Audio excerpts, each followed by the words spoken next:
They say it's not the camera, but the photographer that makes a great image. So what actually happens when you take experienced photographers and give them entry-level or outdated gear? Get ready to find out. I'm going head-to-head with photographers with inexpensive photography equipment that we normally wouldn't use. This is the Budget Photography Gear Shootout.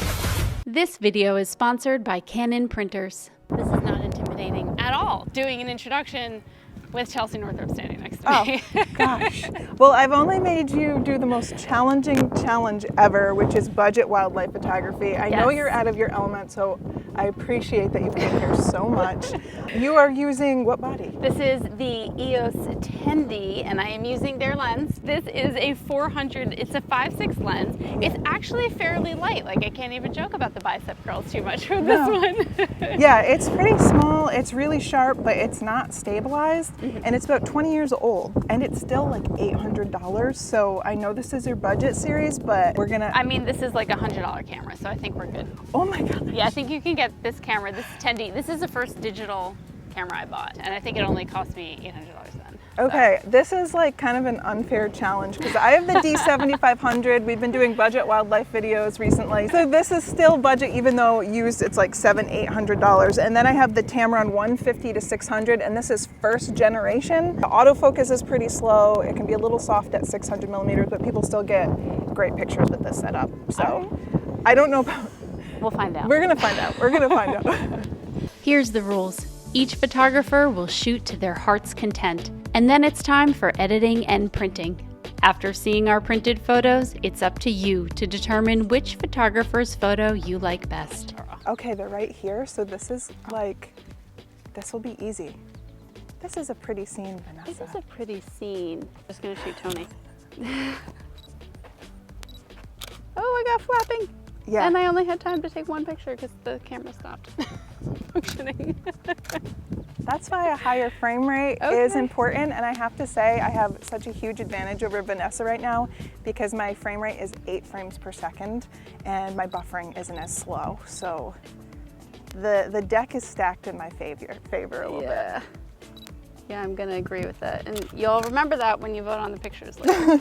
They're really, I guess they're clean animals. Are they? Do something interesting. I mean, they're taking a bath. Oh, we got a flapper. Oh, see, I missed the flapper. It'll take me 20 minutes to find a flapper.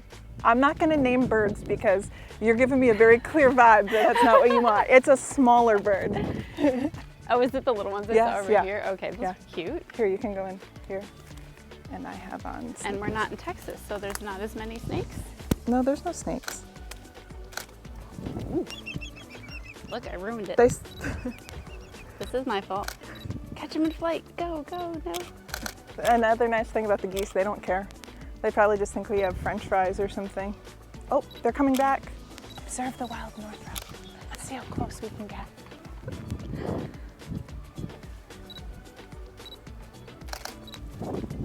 That's a beauty.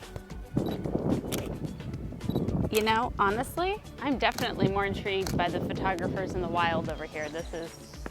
Do you want to go get some pictures of them? What do we got over here? See anything good? There's a stilt sandpiper kind of way out. Okay. What is it? A stilt sandpiper.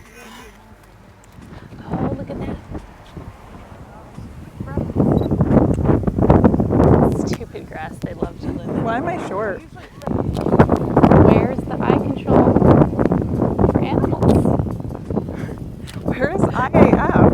I'm using a $60 camera right now. It is a 6.3 megapixel camera, no image stabilization, I almost went to iFocus. Center point autofocus is the only thing that actually works.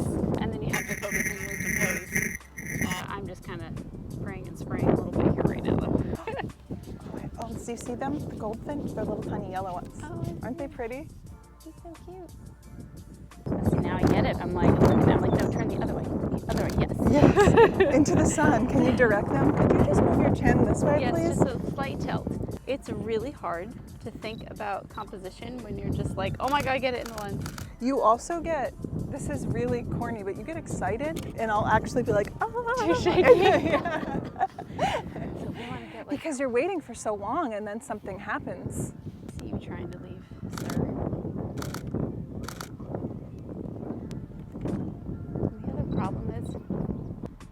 Oh, He's going for the blue little sky. yes, that wasn't Left. good. She's getting it. You got a taste of the good stuff. I like that. I got a gold bird. That You was get my the favorite. golden bird. Golden bird. And he stood there for a minute. He let me figure He out like really did. composition and found some foreground. It's nice. So what do you think? Was this as stressful as you thought it would be? No, it wasn't as boring as I thought it would be either. No, it's not boring.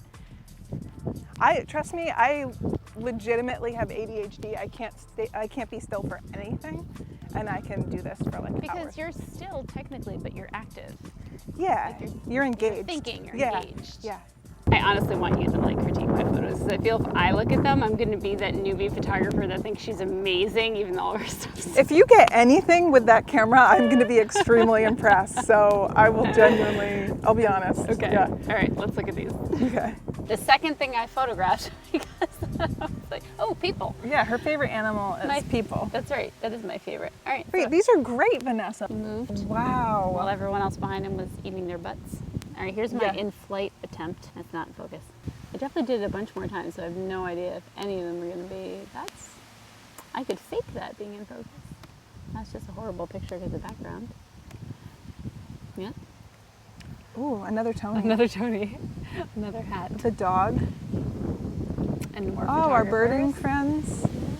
And the herring. I think I got a couple of him maybe because it was a little too much the grass that was in front. But this goldfinch was really pretty. Him I liked, and I liked when he turned that way. Really good colors, really and I good can blue this composition. up a little. It is raw, Yeah. even though it's 6.3 megapixels of raw. It is Yeah. raw, and I was messing around. I don't know, like, is it better to have him in like all the open stuff, or is it better to like put him in that top third?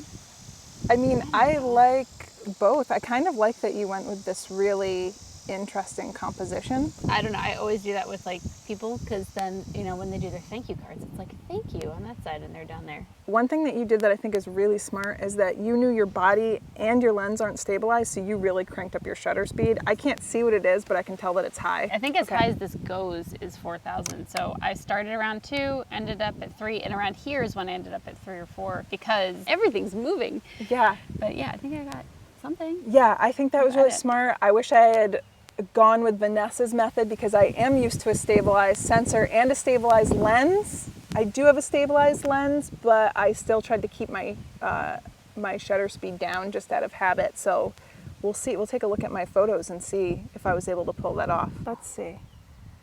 Oh, see, you got the egret. Well, I was waiting for you. I know, I was late for our very first date. That's okay. They hit traffic.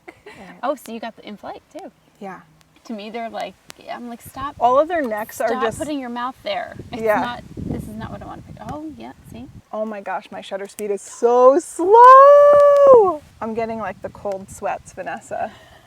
All my pictures are something. I think that Vanessa, what happened here is Vanessa came into my home turf and she These look whipped sharp, my though. butt. I'm actually really baffled. I'm like troubleshooting in my head.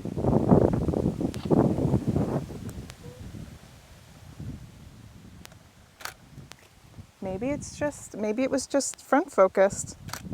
I'm having a realization that I'm taking some test pictures here, and when I'm shooting at 150, everything looks like it's in focus. But when I'm all the way out to 600 millimeters, nothing is in focus. It's so soft, and the focusing is off. Which is exactly what you said in the beginning. It can be a little soft at 600 millimeters. Let's scroll down because I did take some pictures at 500 because I wanted to see if that would make a difference. I learned a lesson, a difficult, shameful lesson. So this must be when we walked closer and you went to Yeah. 500, yeah. Okay. The lesson I'm learning here, like this one's really sharp. My advice to people who are buying budget gear would be before you go out to shoot at all the different focal lengths and kind of find out the soft spots in your lens, maybe look it up. Yeah, that's Yeah. true. Can we have our R5s back now? Yeah, I really am so spoiled. But I even told you that it was soft at 600 You and then I did. just and then you forgot. I Yeah. underestimated how different it would look. It can be a little soft at 600 millimeters. So what did you think? Was wildlife photography as bad as you thought it would be? It was not. I'm okay. I'm okay with it now. I understand the difficulty of it, which I can appreciate more now. And I also appreciate like the serenity of it. And a lot of older people do it, which tells me that most of us younger people are idiots and don't realize the serenity of it until you're older. So I think I'd like to learn that now. So I might be picking up some wildlife gear. I think I might. Don't do Maybe not this. This lens is pretty good though. It's a Nikon anyway. We don't do that. But we'll pick some of our favorite ones.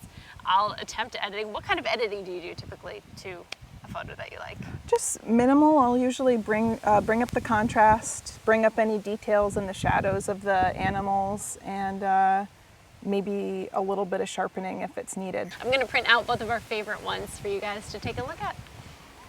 Oh, and thanks for being here. Oh, thanks for having me. She's not going to print with me. I'm leaving her in Connecticut. Well, I hope you enjoyed watching us shoot. Now it's time for the final process.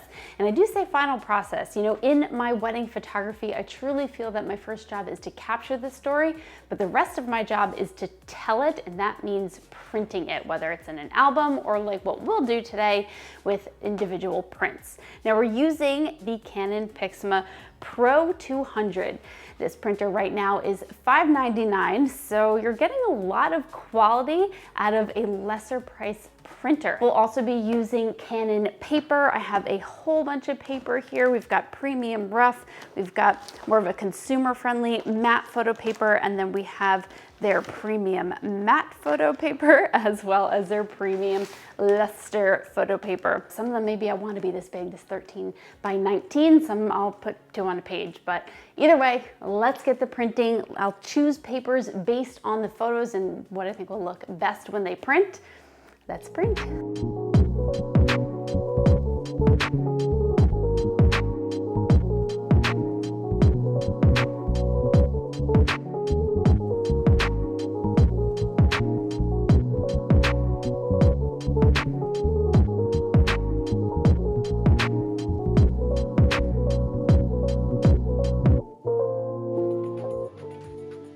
All right, so we have the final printed photo, both Chelsea's and mine. Chelsea's is the horizontal, mine is the vertical. I decided to use the rough photo paper here. So this is like a nice matte, really textured. I just thought it would be fun for this wildlife photograph. Make sure you check out the rest of the videos in this series. I have a ton of budget photography gear shootout videos for you to check out with different guests. And thank you so much to Chelsea Northrup for joining me on this one. Make sure you hit like, subscribe, all the things. Bye.